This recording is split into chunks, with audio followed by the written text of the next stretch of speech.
Hi everyone.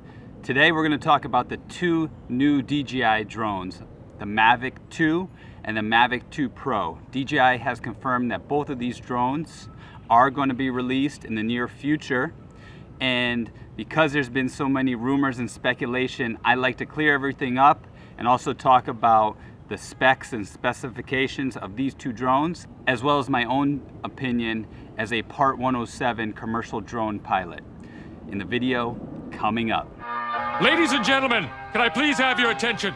I've just been handed an urgent news story, and I need all of you to stop what you're doing and listen. So on this channel, I make videos about photography and drones. So all the new drone DJI news I release, as well as tutorials about how to use the drones. So if you haven't done so, please press that subscribe button and let's start the video. So the news of this drone was released in an ink and paper retailer in the United Kingdom called Argos. That company said they already printed it, they couldn't take it out, it was kind of a mistake.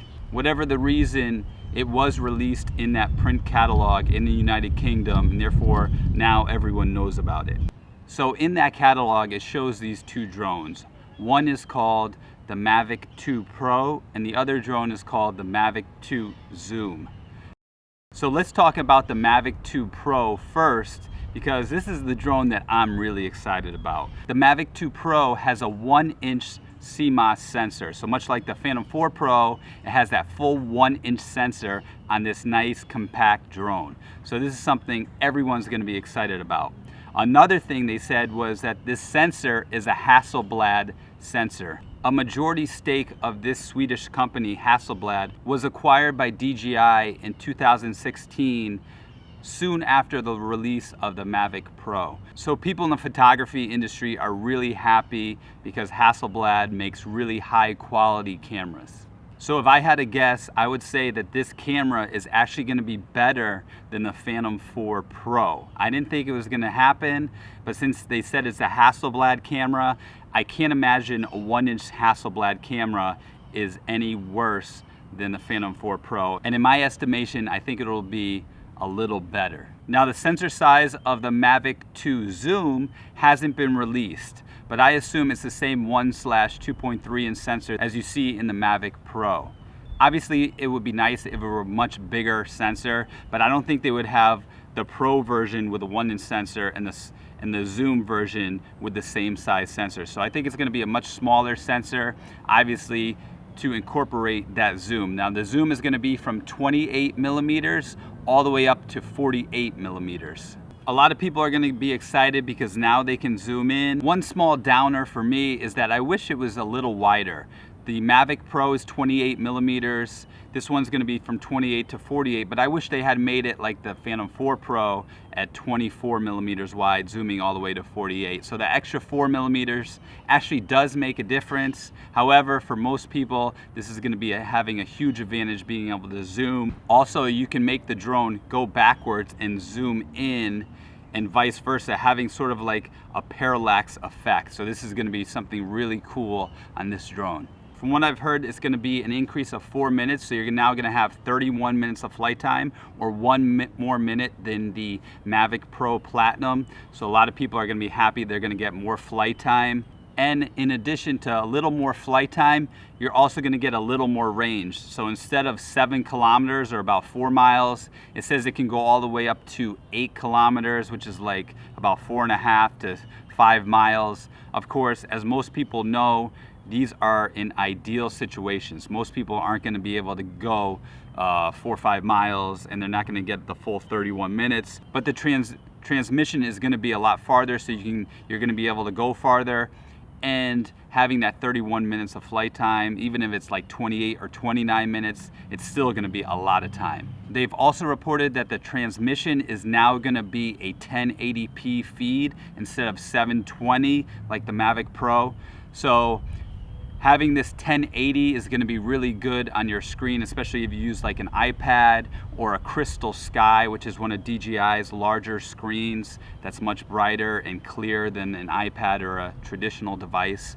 So The Crystal Sky transmits video at 1080, so being able to have that 1080 feed from a small drone instead of like an Inspire 2 is going to be something that a lot of consumers are really going to enjoy.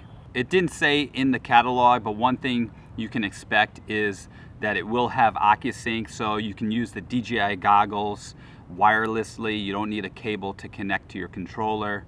So a lot of people are going to be able to like this because they can use the DJI goggles or the racing goggles, and you're going to be able to do it wirelessly. These drones are going to be also faster. They're going to be able to fly up to 45 miles an hour instead of 40 miles an hour like the Mavic Pro. The added speed isn't that helpful, but a few extra miles per hour is helpful in sport mode.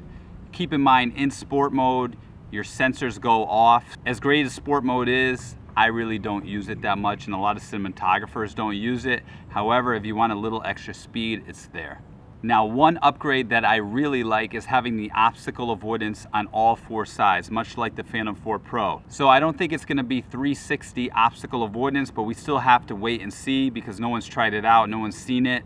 But it's going to have obstacle avoidance pretty much all around. There might be some blind spots, but in any case, it's going to have obstacle avoidance. So 99% of situations, the obstacle avoidance will help you not hit anything and crash. Another added feature is Active Track 2.0. That's what they're calling it. This basically means an improved active track, much like you see in the Mavic Air. So a lot of people who have the Mavic Air like it because when it's following you, it can follow more than one person. It can focus on more than one person, unlike the Mavic Pro that can only focus on one person.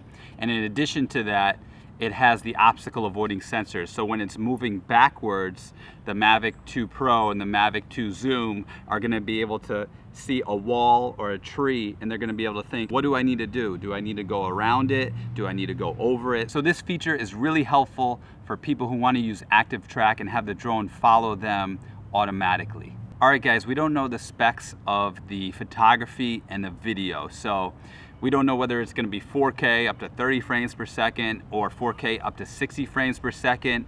I would assume the Pro would have much better chance of being 60 frames per second. So if I had to guess, the Mavic 2 Pro would be 4K up to 60 frames per second, and the Mavic 2 Zoom would be 4K up to 30 frames per second.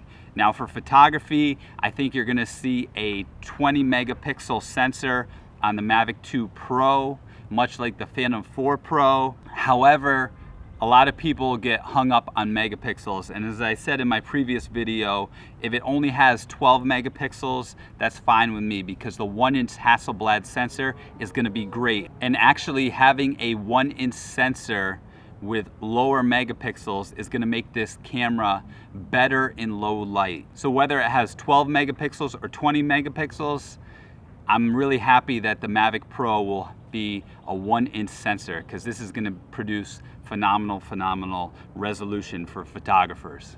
And I would expect you can shoot in RAW. Now, we also don't know the price of both of these drones. One can expect that the Mavic 2 Pro is going to be more expensive than the Mavic 2 Zoom. If I had to guess, the Mavic 2 Pro would be something around $1,500 and the Mavic 2 Zoom would be something around $1,100 or $1,200. So this way, the Mavic 2 Zoom would be $100 or $200 more than the Mavic Pro, and then the Mavic 2 Pro would be in the same price range as the Phantom 4 Pro currently is. All right, guys, thanks for watching this video. When the Mavic 2 Zoom and the Mavic 2 Pro come out, I'm gonna get my hands on these drones, do a bunch of videos, a bunch of tests, tutorials, reviews, etc. So stay tuned. Don't forget to press that subscribe button. If you enjoyed this video, press that like button, comment, share with a friend, and remember, siempre pa'lante, nunca para atrás.